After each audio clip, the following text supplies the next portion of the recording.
Hello, very good evening to you from BBC London News. I'm Danny Sinha with more on the violence in Tottenham.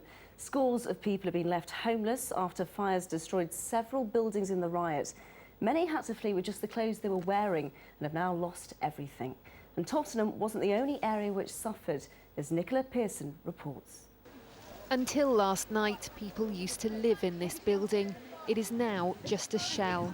Across Tottenham today, you can't escape the smell of burning, and the devastation is clear. Many people's homes have been completely destroyed. Those who lived in this burnt-out building say they've lost everything. Many escaped with little more than the clothes they were wearing. When you look at the building now, there's no floors in there. It's like a 3 levels and there's no floor, so all my stuff is gone.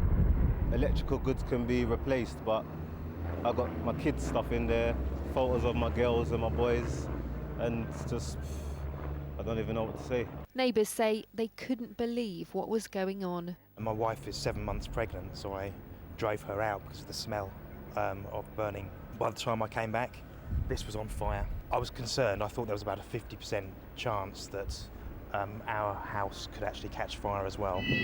At nearby Tottenham Hale Retail Park, shops were attacked or looted. Tens of thousands of pounds worth of stock was stolen. A worker told me the PC World store had been completely cleaned out. Laptops and TVs sold on a street nearby for £20. He claims when police were called, they said they couldn't attend and staff were warned to stay away. The criminality also spread to Wood Green. There, cars were set alight and again many shops looted. Thieves stole from slot machines and took high-value goods like perfumes, sports gear and designer sunglasses. They've pulled all the stock off the walls, they've cleared out under the cupboards, they've just thrown everything around, and what they've been able to carry they've taken away with them. Some say they can't believe what started as a peaceful protest became an excuse for violence and criminality. Others told me it has taken this extreme behaviour to highlight the problems in the area. Most hope tonight it remains calm. Nicola Pearson, BBC London News. Well, many local people have condemned the violence, but some residents have been telling us they understand the frustrations felt by the rioters. Many still want some answers to what led police to shoot dead Mark Duggan, as our Home Affairs correspondent Guy Smith reports. Is this the result of a perceived lack of trust over the police shooting of Mark Duggan? Is it all about an apparent breakdown in police-community relations, or is it just criminal opportunism, or a mixture of the three? I mean, it's not just one thing, it's many things. Aribullah is 19 and is a campaigner for more youth services in Tottenham. He explains last night's violence. I'm not justifying what happened. I completely condemn it, as do many people. However, what I will say, it's a long time coming and it was bound to happen. Why?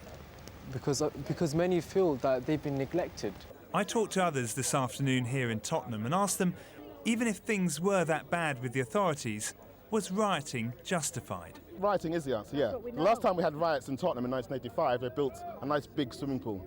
That's why they did it. When they had riots in the 1960s in the United States of America, and they weren't actually riots, they were urban insurrections, they employed lots of black people afterwards. I don't think violence in itself is justified, but I do honestly think that, it was caused.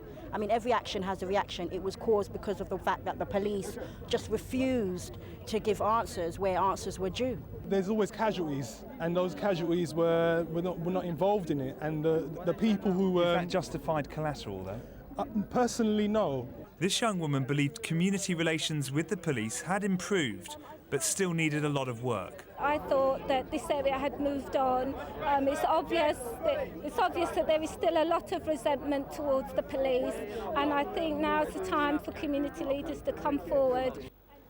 Well, Guy Smith joins me now. Of course, a lot of soul searching being done in Tottenham today. Absolutely, Danny. I've been speaking to a lot of people this afternoon, and not everyone is blaming the police, but there's a lot of anger and frustration because yesterday, the family of Mark Duggan wanted answers, and they clearly weren't getting them fast. But there is a legal process. The police watchdog, the IPCC, is investigating, and that does take time.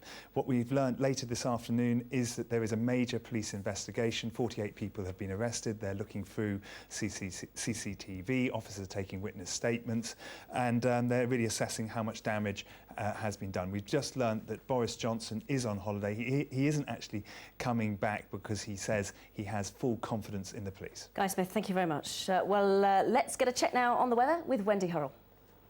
We have a few more showers